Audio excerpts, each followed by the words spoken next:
acid strength. So the strength of the acid, we think of like the strength of an electrolyte. So an electrolyte is a substance that produces ions in solution. A strong electrolyte dissociates or ionizes completely. It all forms ions. A weak electrolyte does that only partially. And so acid strength is related to that. A strong acid will completely ionize in solution, like a strong electrolyte completely dissociates. A weak acid only partially ionizes. So we can look at this equilibrium expression here, or this equilibrium equation. And HA is standing in for an acid. There's no element A. We're just using this to represent, it could be almost anything. So here's our acid, and when we put that with water, it's going to donate a hydrogen ion and will form hydronium ion and A minus, the conjugate base of the acid. So this is an equilibrium. For a weak acid, the equilibrium is maybe kind of in the middle, equilibrium constant around 1, or it's small. And for a strong acid, the equilibrium lies far to the right. It ionizes completely. So you can see where equilibrium that we just finished talking about is going to come into this acid-base discussion. There are 6 important strong acids. So we just memorize them. The nice thing is you memorize the 6 strong acids, and then any other acid is weak. So that's good. So hydrochloric, hydrobromic, hydroiodic acids. So those are the binary acids of the halides, except for fluorine. And then we have nitric acid, perchloric acid, and sulfuric acid. I don't really have any good way of remembering those. You just remember them. For these, we've got these halides, chlorine, bromine, and iodine, and above chlorine is fluorine, and fluorine does make an acid, hydrofluoric acid, but that's a weak acid. And the way I remember that one is I think of the halides as sisters, and chlorine's the littlest one, and so little fluorine, when she makes an acid, she's weak, and her bigger sisters are strong. That makes sense to me. The sillier it is, the better, okay? If you have a better way, you go for it. We talk about monoprotic, diprotic, and triprotic acids. We have these numeric prefixes on protic, proton. So this is how many protons the acid can donate. So a monoprotic acid has 1 proton it can donate, 1 ionizable proton. Diprotic has 2, and triprotics have 3. Now, in these strong acids, we only have 1 diprotic acid, the sulfuric acid. So what happens with sulfuric acid is it can lose 1 proton, and then it can lose another proton. So it doesn't lose them all at once. Sulfuric acid is strong for the first proton that comes off. So when we look at strong acids like hydrochloric acid, and we examine what's actually occurring in solution, there are virtually no HCl molecules. We're saying virtually here because this is still an equilibrium. It's just that the equilibrium constant is very large. Could you actually have 0 HCl molecules? Probably not. But you could have so small of a number that it doesn't matter. And that's what's happening with these strong acids. So that's why we put that word virtually in there, because trying not to lie to you as much as we did in 1A. So if we put, if we have 1 molar HCl, 1 mole of HCl per liter, we can assume that that completely ionizes and that the hydronium ion concentration will be 1 mole per liter. there won't be anything left over here. It's all going to go over here. So we can assume 1 molar H3O plus and 1 molar chloride. Any questions?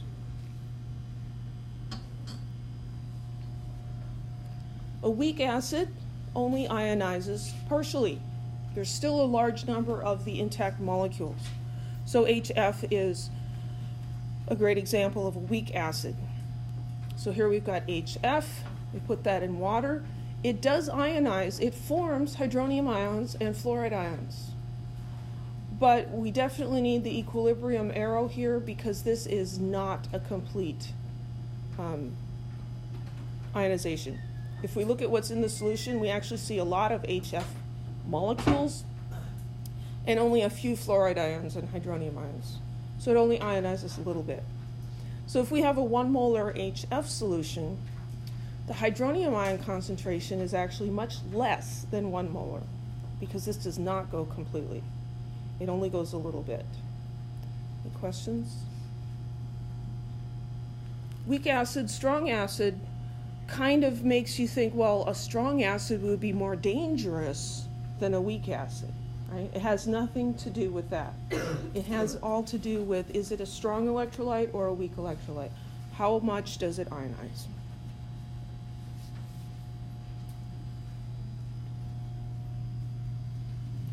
So what makes an acid weak or strong?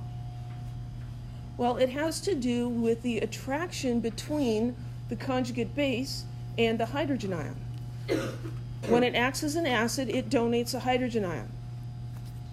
If the attraction that the conjugate base, which is, so we donate a hydrogen ion and we're left with the conjugate base. Here we have the hydrogen ion, the conjugate base. So when it ionizes, this hydrogen ion leaves. Whether it leaves completely or whether only a few of them leave depends on how strong is the attraction between the hydrogen ion and the conjugate base. If this is a weak attraction, then the water is going to take the hydrogen ions and it'll ionize completely. If this is a strong attraction, it'll only ionize a little bit. So again, we can work this into mothers and babies. And if the mom is, this is maybe not her first child and she's just confident and she really wants to ride the Matterhorn, she's going to hand the baby off. It's not that anything bad's going to happen to the baby, but she's willing to hand him off. And this is maybe a first-time mom and she's got this really strong attraction and she's like, nah, I can't let you. I'm gonna hold on to him. Okay? So she's going to keep the baby even though there are bases there that are willing to hold it for her, right? But she's going to hold it anyway. So it has to do with how strong is this attraction between the hydrogen ion and the conjugate base. When we have a strong acid, then the conjugate base is weaker.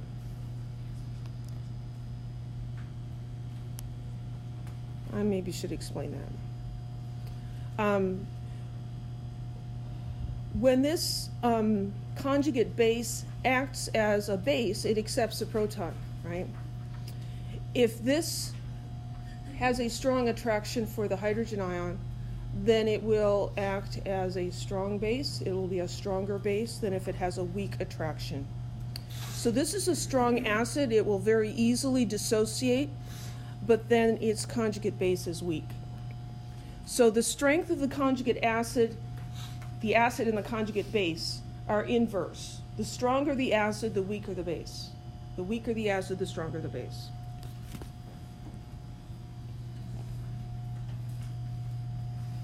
So this should look familiar. Equilibrium constant expressions.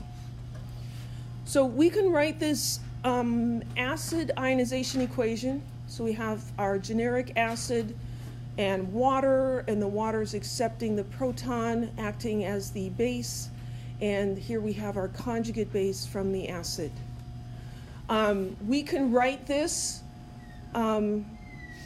with the water or without the water in there. When we leave the water out, then instead of a hydronium ion, we have a hydrogen ion. And this is why we frequently do that. It just makes it simpler to write. But when we see this equation, we recognize you have AQ everywhere, right? Is aqueous, there's water there. We're showing the hydrogen ion by itself here, but we recognize that it's not by itself. It's just the who's holding it, the water holding it, we don't need to pay attention to that. So we can write an equilibrium constant expression from either of these equations. And so we have the concentration of the products divided by the concentration of the reactants. So here's H3O plus, A minus over HA. Here we've just got H plus times A minus over HA.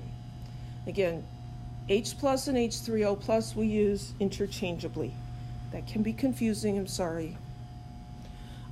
We give this equilibrium constant the subscript A because it's the acid ionization constant.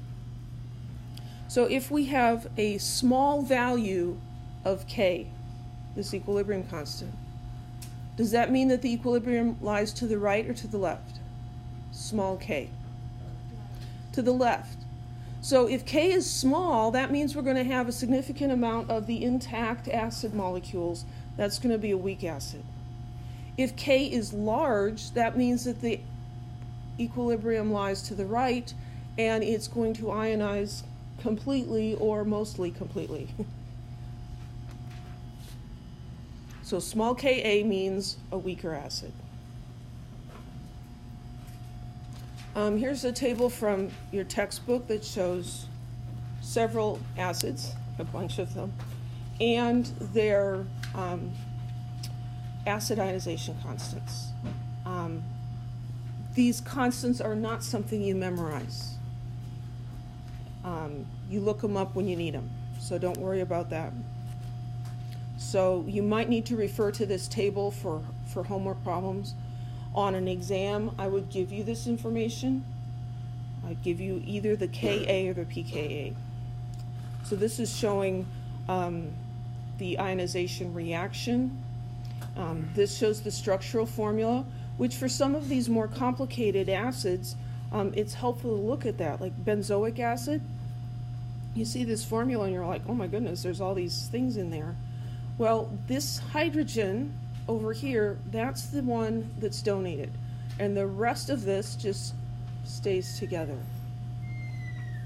Here's formic acid, the smallest of the organic acids. And it's the hydrogen attached to the oxygen that's donated. It's not the hydrogen attached to the carbon.